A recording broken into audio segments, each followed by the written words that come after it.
बच्चों, जब पढ़ते पढ़ते रातें छोटी लगने लगी, जब पढ़ते पढ़ते रातें छोटी लगने लगे तो समझ लेना जीत का जुनून सर पे सवार है। तो नमस्ते बच्चों, कैसे हो?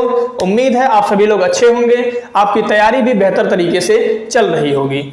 आज हम इस वीडियो में प्रिज्म से संबंधित जितने भी ऐसे बहुविकल्पीय प्रश्न हैं जो कभी न कभी बोर्ड एग्जाम में पूछे गए हैं, वो सभी के सभी प्रश्न हम आपको बताएंगे और ऐसे भी प्रश्न बताने का प्रयास करेंगे जिन प्रश्नों का बोर्ड एग्जाम में पूछने की संभावना हो। ठीक है, मतलब आज की इस वीडियो में प्रिज्म से संबंधित सभी टाइप के बहुविकल्पीय प्रश्न खत्म होने वाले हैं। यदि आप ये वीडियो देख लेते हैं तो प्रिज्म से संबंधित अलग से किसी भी प्रकार का बहुविकल्पीय प्रश्न का वीडियो आपको नहीं देखना पड़ेगा। ठीक है, तो इस एमसीक्यू के वीडियो के बाद आपका कौन सा वीडियो आएगा?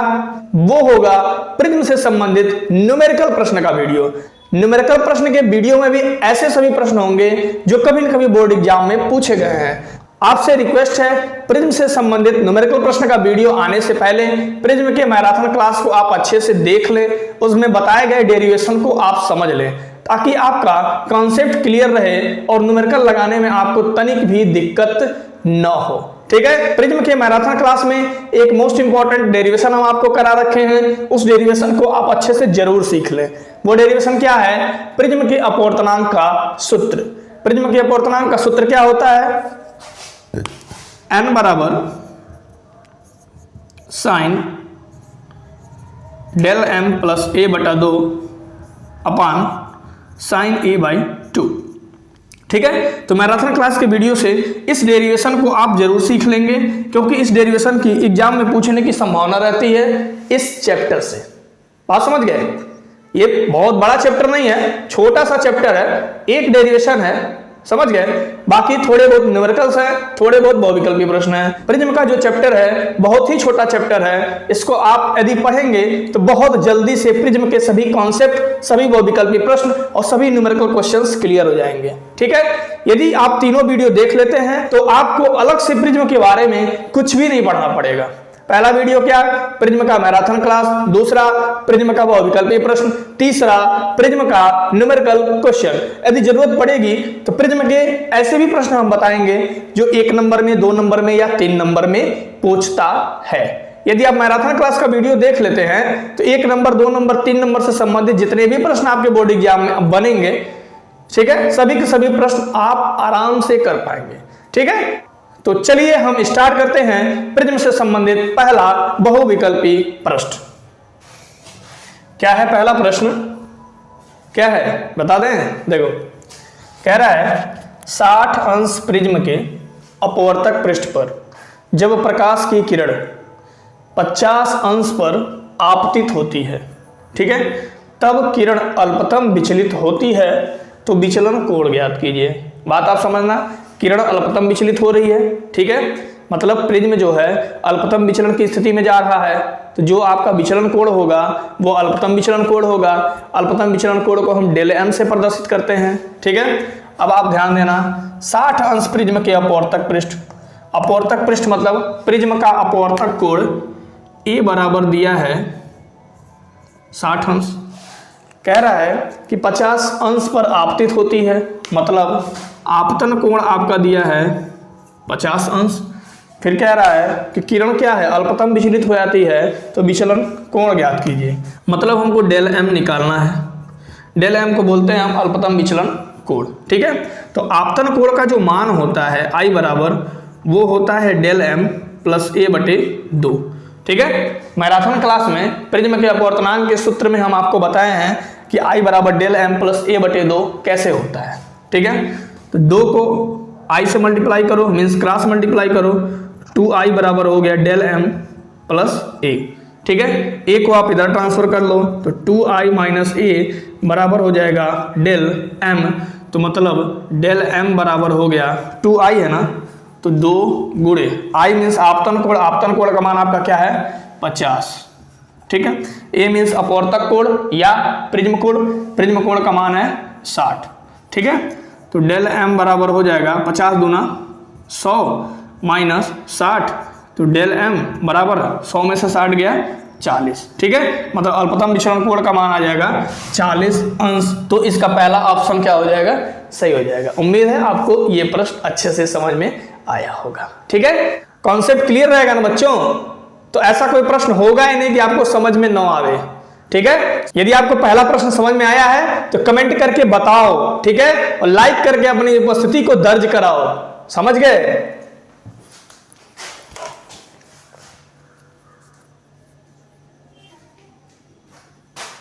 अब आप देखें क्वेश्चन नंबर 2। ठीक है, ये बहुत ही इजी क्वेश्चन है। इस प्रश्न का आंसर आप पहले से भी जानते होंगे कि आकाश का रंग नीला होता है। ठीक है, सिंपल आंसर है, आकाश का रंग नीला प्रकीर्णन के कारण होता है। ठीक है, इसमें ज्यादा कुछ नहीं बताना है आपको। अब आपको हम एक इंपॉर्टेंट क्वेश्चन बताते हैं।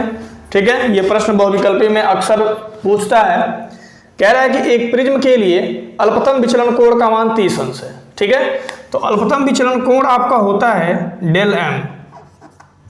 डेल एम बराबर दिया है 30 अंश।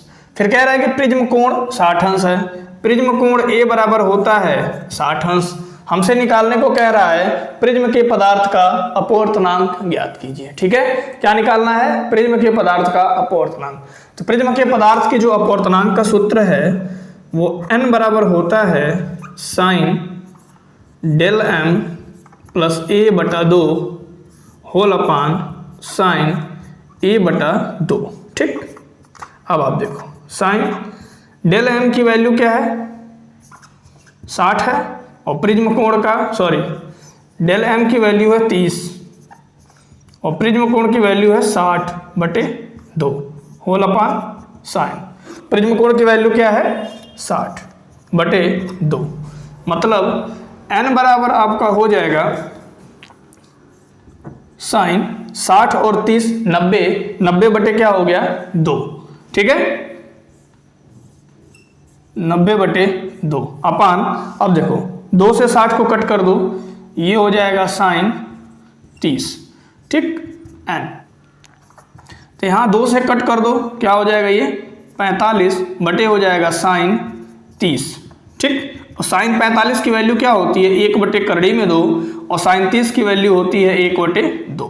क्लियर बात। अब आप देखो 2 ऊपर चला जाएगा, करड़ी में 2 नीचे आ जाएगा, तो ये हो जाएगा मीन्स ये कुछ इस प्रकार होगा 1 बटे करड़ी में 2, 2 बटे 1, तो हो जाएगा आपका 2 बटे करड़ी में 2।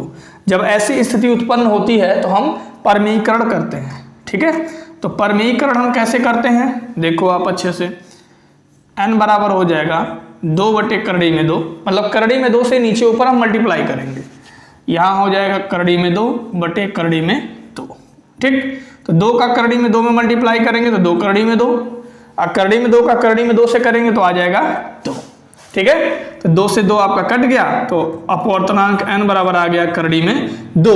तो ऑप्शन नंबर 2 आपका सही हो गया। ठीक है, ऑप्शन नंबर 2 क्या है, करड़ी में 2। ठीक है, ये क्वेश्चन बहुविकल्पी के लिए इंपॉर्टेंट है। ठीक है,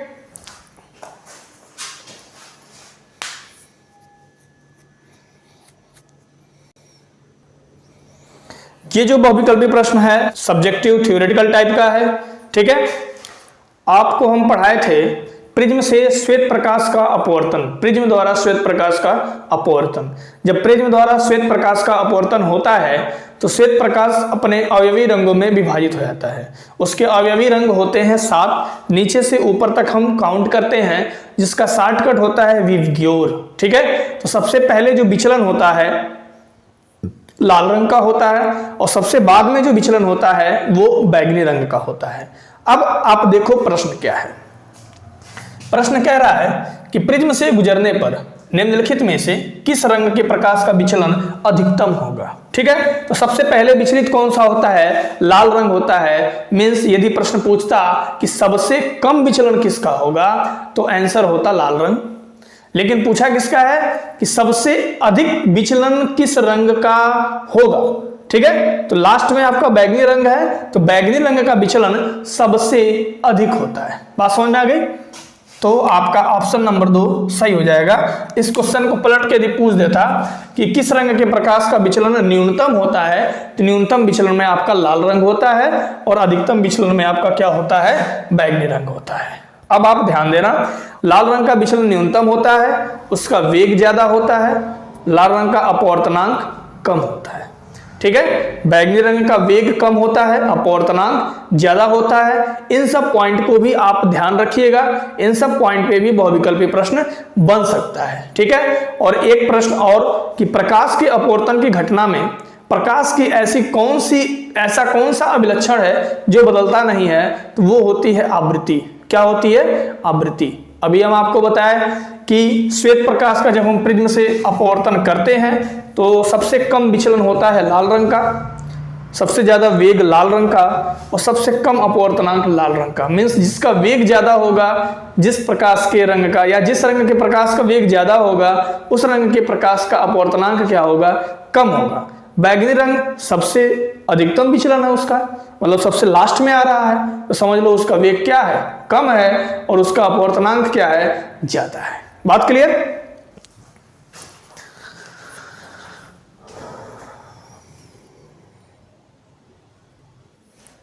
ये क्वेश्चन आपका थोड़ा सा टेक्निकल होने वाला है, ठीक है। टेक्निकल क्यों?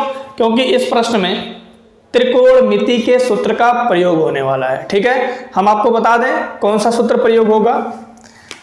आपको पता है, सूत्र बता लेते हैं तो फिर प्रश्न पढ़ते हैं कि sin 2a बराबर होता है 2 sin a into cos A. इसको आप कॉपी पे कहीं नोट कर लो। और sin a बराबर होता है 2 sin a by 2 into cos A by 2, ठीक है। इन दोनों फार्मूले को आप कॉपी पे नोट कर लीजिए। sin 2a बराबर 2 sin a into cos A और sin a बराबर 2 sin a by 2 into cos A by 2। अब आप देखो, प्रश्न कह रहा है कि यदि प्रिज्म कोण व न्यूनतम विचलन कोण प्रतीक a हो, मतलब प्रिज्म कोण को हम a से रिप्रेजेंट करते ही हैं, प्रिज्म कोण भी क्या हो, a हो, और न्यूनतम विचलन कोण मतलब डेल m भी आपका क्या हो, a हो।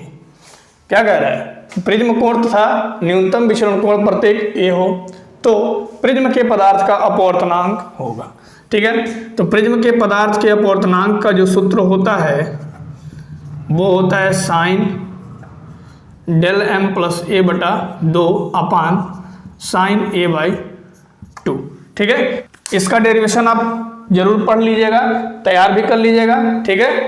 ये आपको कहाँ मिलेगा, प्रिज्म से संबंधित जो मैराथन क्लास का वीडियो है, उस वीडियो में हम प्रिज्म के पदार्थ के अपवर्तनांक का सूत्र, प्रिज्म के पदार्थ के अपवर्तनांक का सूत्र का व्यंजक प्राप्त कराए थे, ठीक है। आप अच्छे से पढ़ करके उसको तैयार कर लीजिएगा, ठीक। चलिए देखिए, n बराबर हो जाएगा साइन डेल m की वैल्यू क्या है, a है, प्लस प्रिज्म कोण की भी वैल्यू क्या है, a है, क्योंकि प्रश्न में बोला है कि प्रिज्म कोण और न्यूनतम विचलन कोण प्रत्येक क्या है, a है।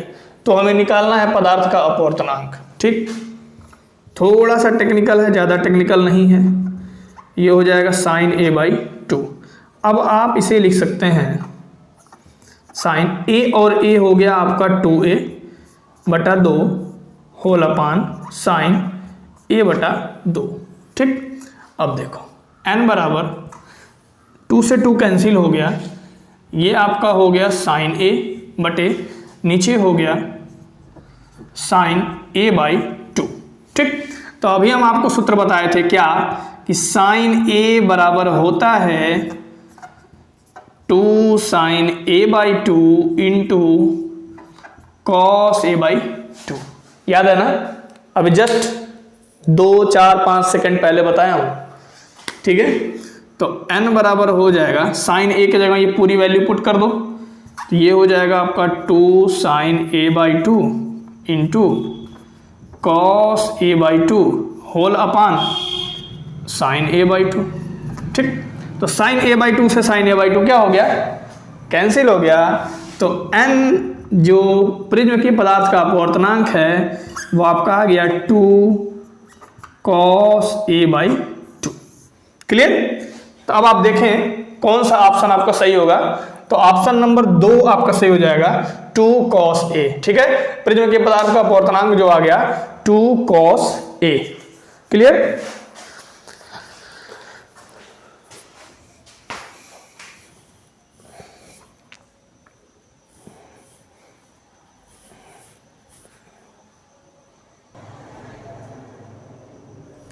अब हम आपको बताते हैं क्वेश्चन नंबर 6। ठीक है, ये भी अपने आप में एक बहुत ही अच्छा प्रश्न है। क्या कह रहा है? एक समबाहु प्रिज्म। ठीक है, हम आपको मैराथन क्लास के वीडियो में ही बताए थे कि जब हम प्रिज्म का नाम लेंगे, ठीक है, तो प्रिज्म को आप क्या समझेंगे? जो प्रिज्म का मुख्य परिच्छेद होता है उसका आकार त्रिभुज के जैसा होता है। ठीक है, तो यहाँ पे क्या कह रहा है? समबाहु प्रिज्म। ठीक है, समबाहु त्रिभुज में आपको पता है कि ऐसा त्रिभुज जिसकी सभी भुजाएं बराबर होती हैं, प्रत्येक कोण बराबर होता है, मीन्स प्रत्येक कोण कितने डिग्री का होता है? 60 अंश का होता है, उसको हम समबाहु त्रिभुज कहते हैं। तो बात आ गई समबाहु प्रिज्म की। तो समबाहु प्रिज्म में जो आपका प्रिज्म कोण होगा वो कितने डिग्री का हो जाएगा? 60 अंश का हो जाएगा। समझ गए? तो पहले ही आप लिख लो प्रश्न को, बिना आगे पढ़े लिख लो आप कि समबाहु प्रिज्म के लिए, समबाहु प्रिज्म मतलब आपका प्रिज्म कोण हो जाएगा 60 अंश। ठीक, अब आगे हम प्रश्न पढ़ते हैं। अल्पतम विचलन की स्थिति में है। अल्पतम विचलन की स्थिति में मतलब जो विचलन कोण है वो क्या हो जाएगा? अल्पतम विचलन कोण हो जाएगा। डेल एम हो जाएगा। डेल को हम विचलन कोण कहते हैं और डेल एम को अल्पतम विचलन कोण कहते हैं। कह रहा है कि यदि आपतन प्रिज्म कोण का 4/5 गुना है। ठीक है, मतलब यदि यहां पे एक चीज छूट रहा है, आपतन कोण, यदि आपतन कोण प्रिज्म कोण का 4/5 गुना है तो आपतन कोण आपका I है। ठीक है, प्रिज्म कोण का 4/5 गुना है, मतलब ये हो जाएगा 4/5 A। बात क्लियर? तो आपका I निकल के आ जाएगा 4/5 गुणे A की वैल्यू है 60, तो I बराबर 4 गुणे 5 12 हम क्या होता है? 60। 12 5 60 होता है ना, तो 12 हो गया और आपतन कोण आपका निकल के आ गया 12 चौका 48। क्लियर? हमें निकालना है अल्पतम विचलन कोण। ठीक, तो भली भांति आपको पता है कि I बराबर एक फार्मूला होता है डेल एम प्लस ए बटे 2। ठीक है, क्रॉस मल्टीप्लाई कर दो, 2I हो गया बराबर डेल एम प्लस ए को आप इधर लेते आओ तो 2I माइनस ए बराबर हो जाएगा डेल एम, या डेल एम बराबर 2 गुणे I की वैल्यू क्या है? 48 है, तो यहाँ आप 48 लिख दो। ए की वैल्यू क्या है? ए की वैल्यू 60 है। क्लियर बात? डेल एम, तो 48 दूना क्या होता है बच्चों? 2 8 16 कुछ है, हासिल 1 2 चौका 8 1 9 मीन्स 96 60। ठीक है, तो डेल एम, अब 96 में से 60 को माइनस कर लो। इतना तो कर सकते हो ना? नहीं कर पाओगे? 6 में से 0 गया 6 और 9 में से 6 गया 3। ठीक है, मीन्स इस कंडीशन में अल्पतम विचलन कोण आपका आ गया 36 डिग्री। बात क्लियर?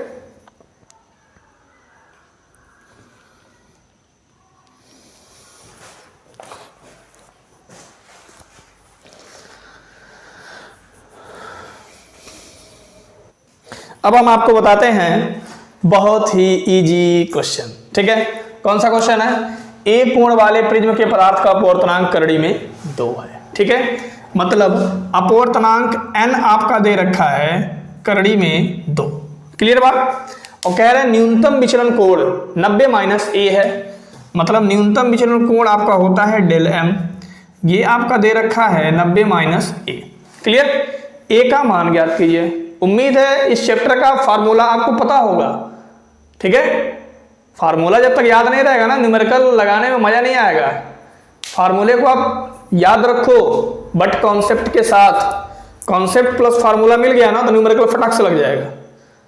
फार्मूला याद है, कॉन्सेप्ट ही नहीं पता है, क्या लगाओगे न्यूमेरिकल? समझ गए? चलो, हमें निकालना है ए का मान। ठीक, तो प्रिज्म के पदार्थ का जो अपवर्तनांक का सूत्र होता है n बराबर होता है sine del m plus a बटे 2 अपान साइन a बाई 2। ठीक, तो n की वैल्यू आपकी क्या है, करड़ी में 2, और साइन डेल m की वैल्यू है 90 माइनस a, और यहाँ प्रिज्म कोण है a बटे 2, और नीचे आपका हो जाएगा साइन a बाई 2, तो plus a minus a cancel हो जाएगा। ठीक है, अब आप इसे लिख सकते हैं, देखो 90 बटे 2 होगा तो ये हो जाएगा साइन 90 बटे 2 whole upon sine a by 2। अब आप देखो ये है आपका करड़ी में 2, और साइन 90 बटे 2 से भाग दे दोगे तो ये आपका हो जाएगा साइन 45, और नीचे हो जाएगा sine a by 2, sine a by 2। अब आप ध्यान दो, हमें मान निकालना है a का, तो साइन a बाई 2 को आप इधर ट्रांसफर कर लो, तो ये हो जाएगा sine a by 2 equals to sine 45 upon root 2। Clear, अब आप इसे आसानी से सॉल्व कर सकते हैं। साइन 45 में साइन 45 अंश की वैल्यू जो होती है वो होता है 1 बटे करड़ी में 2, और नीचे हो जाएगा करड़ी में 2, तो ये हो जाएगा साइन a बाई 2।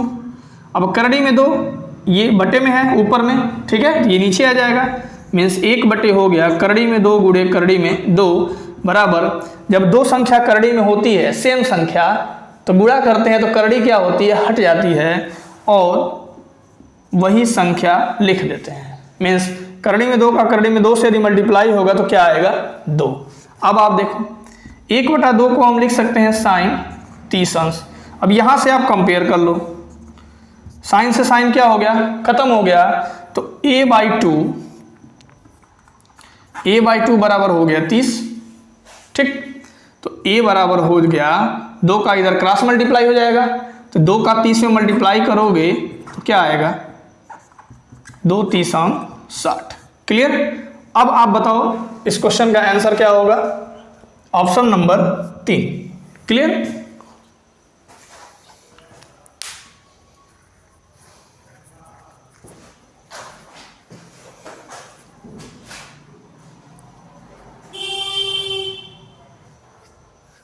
तो उम्मीद है आपको आज का सेशन समझ में आया होगा। आज का सेशन कैसा था बच्चों, आज का सेशन था प्रिज्म से संबंधित सभी बहुविकल्पीय प्रश्न, ऐसे बहुविकल्पीय प्रश्न जो कभी न कभी बोर्ड एग्जाम में पूछे गए हैं। यदि मैं आज आपको समझाने में थोड़ा बहुत भी सफल रहा तो आप कमेंट करके जरूर बताओ, ठीक है। तो इसके बाद का जो वीडियो होगा वो प्रिज्म से संबंधित न्यूमेरिकल्स का वीडियो होगा। तो मैं आपसे रिक्वेस्ट करूंगा कि न्यूमेरिकल्स का वीडियो आने से पहले प्रिज्म से संबंधित जितने भी बेसिक कॉन्सेप्ट हैं उसको आप क्लियर कर लें। प्रिज्म का जो मैराथन क्लास का वीडियो है उसको आप एक बार जरूर देख लें, उसमें 1 या 2 डेरिवेशन भी हमने कराया है जो आपके बोर्ड एग्जाम के लिए इंपॉर्टेंट है, ठीक है। और उस डेरिवेशन पे आधारित, उसके कॉन्सेप्ट पे आधारित आपको न्यूमेरिकल्स लगाने को मिलेंगे न्यूमेरिकल्स वाले वीडियो में, ठीक है। तो सभी को नमस्कार, मैं चलता हूं और मिलूंगा आपसे प्रिज्म के बेहतरीन न्यूमेरिकल के साथ आने वाले वीडियोज में, ठीक है। चलिए टाटा बाय बाय।